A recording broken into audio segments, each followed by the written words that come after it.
Hello, David. Hello, Nina, and welcome back to Your Stable Friend. And I have an idea. I have a topic that I'd like to discuss and pick your brain on. Absolutely. And it's working with Maverick.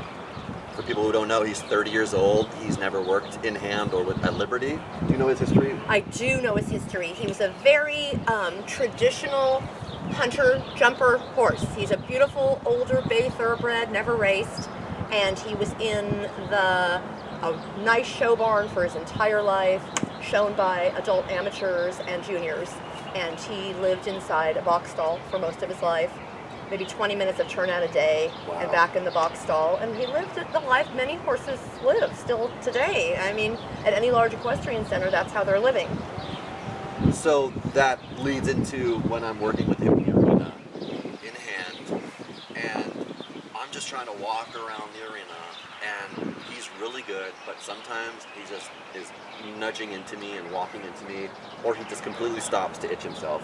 And it's frustrating for me because all the other horses here just walk, and I'm new, so I'm learning. So how can I? I think frustration is such a great topic to talk about because frustration is kryptonite to horses. They feel that frustration coming up from the human, and it's nothing good for them. It leads to nothing good. They feel that frustration welling up in the human, and the next thing is going to be, oh God, I'm going to get hit. Oh my God, I'm going to get yanked. Oh my God, I'm going to get pulled. Oh my God, I'm going to get smacked. Oh my God, someone's going to say coarse words to me, yell at me, scream at me.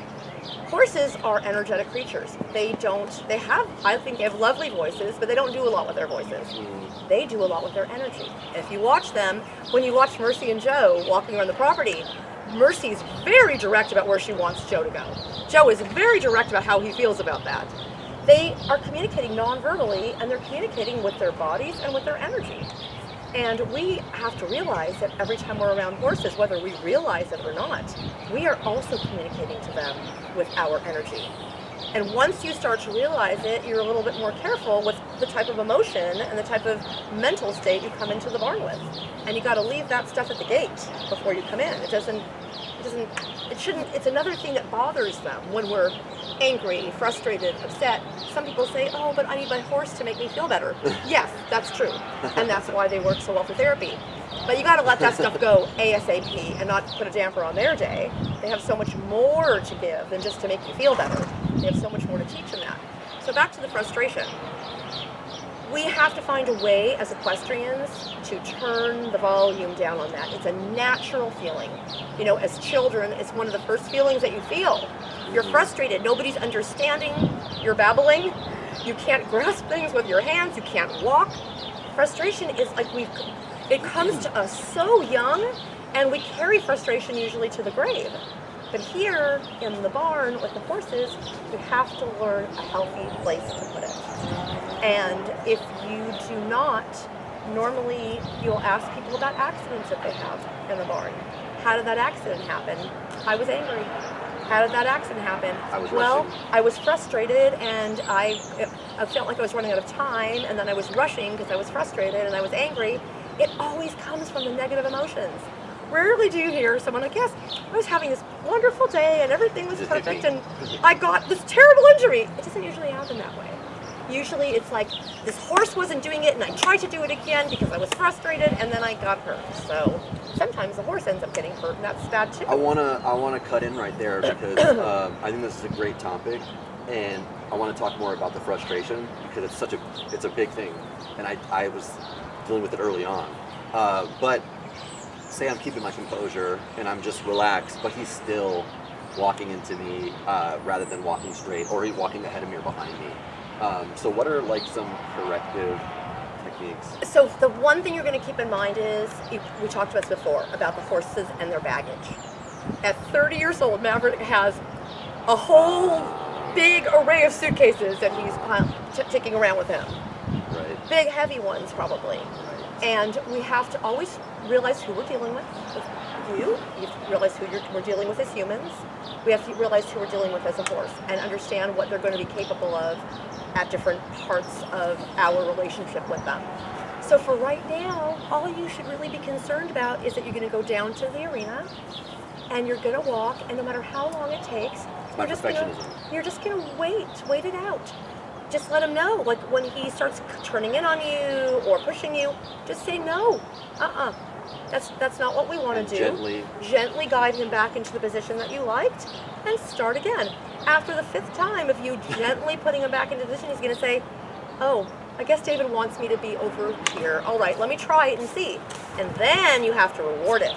Okay. We have to shape the good behavior, and we have to not so much punish the bad behavior. We have to get away from that negativity. We just have to, let them know that is not what I want. And I want to finish off with that working. So when I came in here to move him up,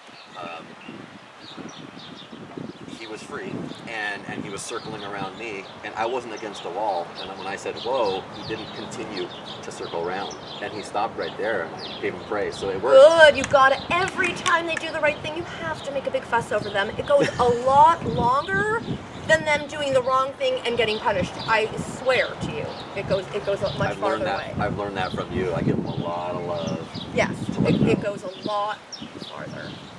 It will take less time to go when you start punishing and you start driving a wedge in the relationship. Things will start to take a lot longer. Thank you. Thank you. And I think frustration and negative energy is definitely something we should talk about again. And there's going to be more videos on that. Yeah, because that's really, really important, and something that I wish that somebody would have explained to me decades ago about how my negative emotions affect my ride, my performance, my relationship.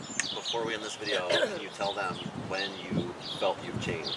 Because it was kind of somewhat recently. You've been doing this for a long time. Yeah, I felt the sea change came about 10 years ago.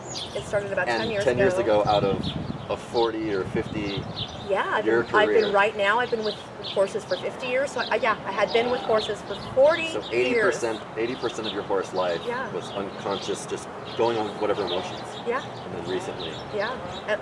Sadly, only recently did I learn what a big part of the tool belt, what a big tool it is to fit in that tool belt, just by learning how to handle your own emotions. And so it's never too late. It's never too late. Oh gosh, we could impart one thing on anybody in this video. It is never too late to make positive changes in your life. Really. And it affects the horse and us together. So absolutely. It's totally worth it. Absolutely. All right. Okay. Thanks for coming. Thanks for watching. Thank you, and thank you.